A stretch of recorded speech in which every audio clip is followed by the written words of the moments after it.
This is going to be another one in our series that I have used and I have programmed for clients to start to alleviate knee pain for good and also restore full range of motion to the knee joint.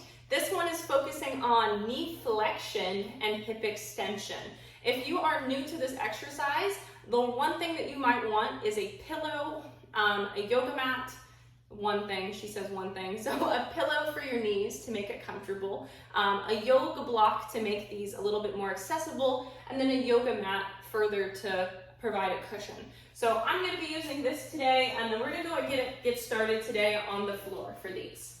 So this is going to be a couple options here. If you are new to knee training, if you're new to this movement, I suggest you start with the first variation that I suggest before moving to the second one, so on and so on. So you're going to be here. You're going to begin to tuck your toes under, and then you're just going to sit back on your feet. So my feet are about hip width apart. I'm kneeling. If these already feels like some discomfort in your knees, please double up your mat or put a pillow underneath your knees. I've been there. I've had knee injuries. We want to make ourselves comfortable as we recover, remember. All right, so you're going to tuck the toes, and then you're going to be able to sit down.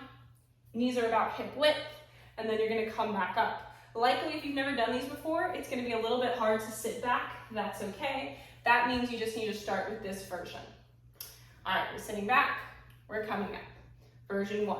And you're thinking about driving into your feet as you come up, especially your big toes.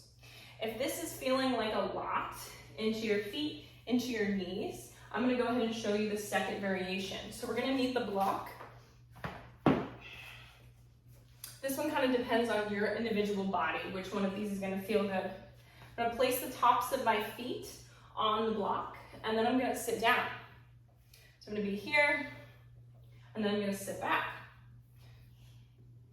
This helps reduce the distance that our hips have to travel, so it can make this one a lot more accessible to us if we're struggling with limited knee flexion or tight feet, which you can start to feel in these. All right, sitting back, coming back up. So start with either one of those variations for your first one. I say they're pretty even. And then we'll go ahead and head into the next version. Your toes are going to be tucked. You're going to send those hips forward, squeeze your butt, squeeze your core, cross the arms, and then you're going to begin to lean back, driving into your big toes to come up. So we're leaning back, we're coming up.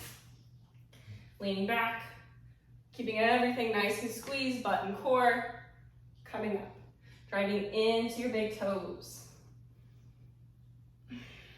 Awesome. The last variation is going to be able to do this with full range of motion. So you're going to untuck the toes. I'm going to tell you right now that I'm not going to pass this one. And I'm going to need a little more padding. So if you're like me, who I've had a knee injury before, this definitely takes a lot of time to warm up to and to get good enough to be able to go all the way back. But that is the goal here eventually for my body too. We're all a work in progress. All right, so I'm going to come to the tops of my feet. My hips are going to push forward. I'm going to squeeze my butt. I'm going to squeeze my core, cross my arms, and then I'm going to begin to lean back. Squeeze everything, come back up. I begin to lean back and come back up. These are very challenging for me. Very good. So you're going to choose the variation of that works the best for you, and keep everything nice and active while you're doing these. This is going to help build strength and get us more comfortable in the position with the knee flexed in towards the body.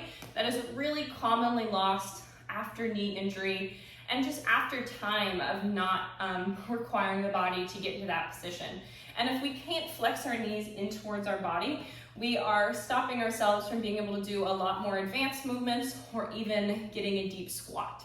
So practicing these can help eliminate our knee pain and also help us squat deeper and do other movements with a lot better range of motion and form. So let me know what you think. Let me know if you also struggle with your knees, and let me know if you give this a try and how it goes.